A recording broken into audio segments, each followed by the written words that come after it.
Hiwalay na ba si Elise Hassan at McCoy De Leon? Yan ang tanong ng mga netizens. Simula nang umugang ang balitang, may nangyari kina Elise at Joshua Garcia, matapos ganapin, ang ABS-CBN Christmas Ball. Ay wala pa rin say ang tatlo, kung totoo ba ito.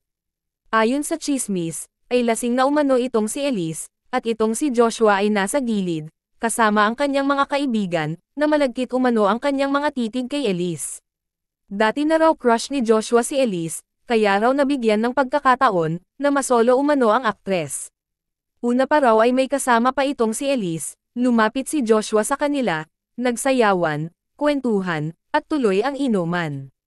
Nang maiwan si Elise kasama si Joshua, ay balita umano, na binigyan ng room key card ni Joshua si Elise.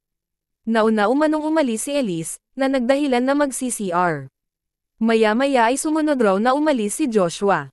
Matapos ang 30 minutos, ay naunang bumalik ang aktres, at sumunod na rin si Joshua. May mga nakakita raw sa kanila na pumasok sa iisang kwarto. Kaya kumalat ang chismis na ito. Ang tanong ng mga netizens, nasaan si McCoy, bakit hindi niya kasama si Elise noong mga panahong iyon? Siguro raw ay may tampuhan ang dalawa, kaya ganoon na lang ang paglalasing ni Elise. Kung matatandaan ay naghiwalay ang dalawa, dahil umano sa hindi tanggap si McCoy sa pamilya ni Elise. May magandang anak ang dalawa, kaya kalaunan ay nagkabalikan ito. Dahil sa nakarating ang balitang nag-quality time sina Elise at Joshua ay galit na galit umano itong si McCoy.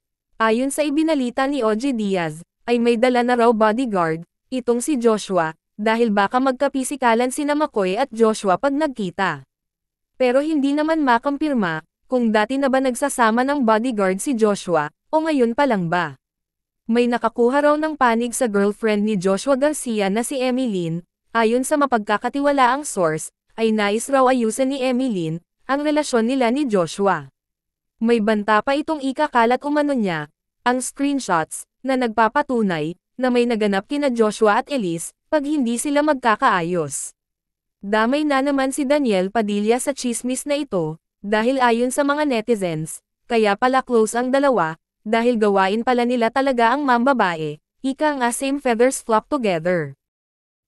Tikom pa rin bibig ng mga involved na celebrities, wala pang nag-issue ng official statement. Kaya samahan nyo akong abangan, ang susunod na kabanata. Ano sa tingin nyo? Maghihiwalay na ba talaga ang Macliz?